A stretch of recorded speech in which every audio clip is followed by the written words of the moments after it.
चल बेटा चल, मैं बात करता हूँ। ये लो मेम साहब, आज के बाद मेरा बेटा आपकी कंपनी में काम नहीं करेगा। अरे ये क्या बदतमीजी है? और शिबू, क्यों काम नहीं करना चाहते तुम यहाँ पर? क्यों मेम साहब, बुरा लगा आपको? बिल्कुल ऐसी बुरा ना मुझे लगा था जब ये 6,000 रुपए मिले थे मुझे। चुप कर, ज्यादा ना बकवास करने की जरूरत नहीं है। और तुझे दिख नहीं रहा क्या मैडम यहाँ पे काम कर रही है? एक काम कर, तू बाहर जा, मैं आके बात करता हूँ तुझसे। नहीं नहीं साहब, हम ना कहीं बाहर बाहर नहीं जाएंगे। हम जो भी बात करेंगे ना मेम साहब के सामने बात करेंगे। और मेम साहब को भी तो पता चलना चाहिए ना कि आप मेरे साथ यहाँ पे क्या कर रहे हो। देख रही हो मैडम कितनी जवान लड़ा रहा है ये। इसे तमीज नहीं है कि अपने मैनेजर से कैसे बात करते हैं। मैं इस कंपनी का मैनेजर हूँ और तू मेरी बात मानने से मना कर रहा है। मैडम मैंने इससे कहा कि जाके बाहर वेट कर। बाहर तो वेट कर नहीं रहा, यहाँ पे जवान और लड़ा रहा है। लगता है इसको ना अपनी नौकरी प्यारी नहीं है। मैं तो कहता हूँ आप ना इस कंपनी से इसको धक्का मार के निकाल दो, जब भी इसके अकल ठिकाने आएगी। हाँ साहब, आपने ना बिल्कुल ठीक बोला। मुझे मेरी नौकरी प्यारी है ही नहीं। और वैसे भी क्या करूंगा मैं ऐसी नौकरी का जहाँ पे मुझे मेरी मेहनत के पूरे पैसे ना मिले। अरे मैं पूरे महीने काम करता हूँ, पूरे महीने मेहनत करने के बाद मुझे ये कितने कम पैसे मिलते हैं। तो इस वजह से मेम साहब मैंने सोच लिया है कि मेरे को यहाँ पे काम ही नहीं करना है। और वैसे भी मेम साहब इतने कम पैसों में खर्चा पूरा कैसे हो पाएगा? ना ही मैं अपना खर्चा उठा पाता हूँ और ना ही मैं अपने पापा को पैसे भेज पाता हूँ। हाँ मेम साहब, मेरा बेटा बिल्कुल ठीक बोल रहा है। दिन रात कड़ी मेहनत करता है बेचारा, और बदले में इसे क्या मिलता है? चंद पैसे।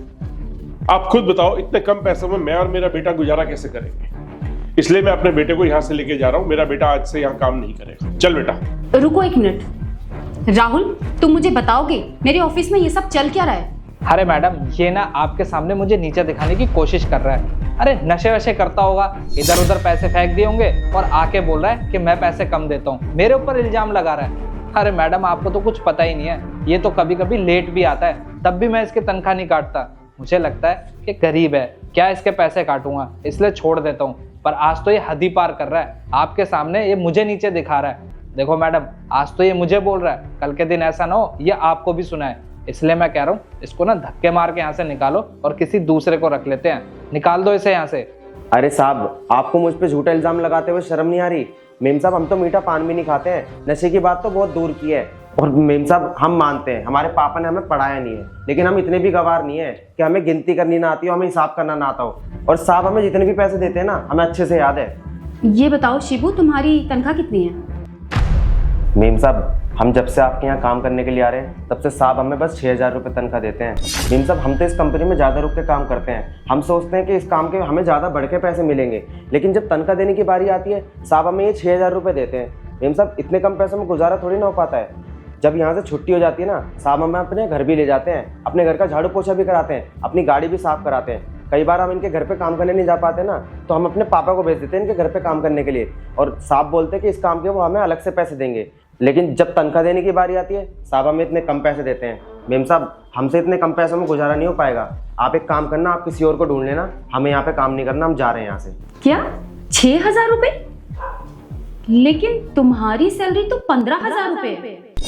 राहुल, इसका मतलब तुम हमारे एम्प्लॉइज को आधी सैलरी देते हो? देखो आप दोनों प्लीज बाहर बैठिए, मैं आपको बुलाती हूँ। ठीक है मेम साहब।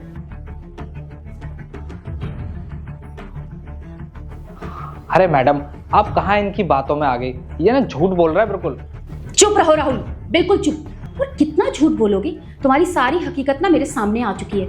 मतलब तुम हमारे एम्प्लॉइज को आधी सैलरी देते हो? तुम्हें शर्म नहीं आती ये सब करते हुए? और तुम्हें पता है आज जब मैं अपनी कंपनी का अकाउंट चेक कर रही थी ना, तब उसमें ना पूरे 5 लाख का घपला मिला है मुझे। तुम बताओगे मुझे कि हमारी कंपनी के 5 लाख रुपए सारे कहाँ गए? तुम कैसे बताओगे? मैं बताती हूँ। तुमने हमारी कंपनी से पूरे 5 लाख का गबन किया है। और तो और तुम बेचारे गरीब एम्प्लॉय से अपने घर का काम भी करवाते हो। हमारी कंपनी ना अपने एम्प्लॉयज को सैलरी देती है कंपनी में काम करने की, ना कि तुम्हारे घर में काम करने की। तुम्हारी हिम्मत कैसे हुई ये सब करने की? अब मुझे ये बताओ कि जो हमारी कंपनी के तुमने 5 लाख रुपए गबन किए हैं वो कब और कैसे लौटाओगे? क्योंकि अगर तुमने वो पैसे नहीं लौटाए ना तो तुम खुद सोच लो कि तुम्हारे साथ क्या हो सकता है। फिर एक ही रास्ता है तुम्हारे पास कि तुम जेल जाओगे। तो अब बताओ तुम कैसे लौटाओगे कंपनी के पैसे? जेल? नहीं मैम, मुझे जेल मत भेजिए। मैं मानता हूँ मुझसे बहुत बड़ी गलती हो गई। वो पैसों के लालच में मैंने ये सब किया। पर मैं ना आपसे वादा करता हूँ मैं इनके ना पैसे लौटा दूंगा। और मैम अगर आप मुझे जेल भेज दोगे तो मेरा पूरा करियर खराब हो जाएगा, मेरे घर वाले कहाँ जाएंगे? मैं मैम अकेला हूँ घर में कमाने वाला, थोड़ा मैम मेरे बारे में सोच लीजिए प्लीज़, मुझे माफ़ कर दो। आज के बाद ना ऐसा कभी नहीं होगा और मैं जल्दी से जल्दी पैसों का इंतजाम करके ना सारे पैसे लौटा दूंगा।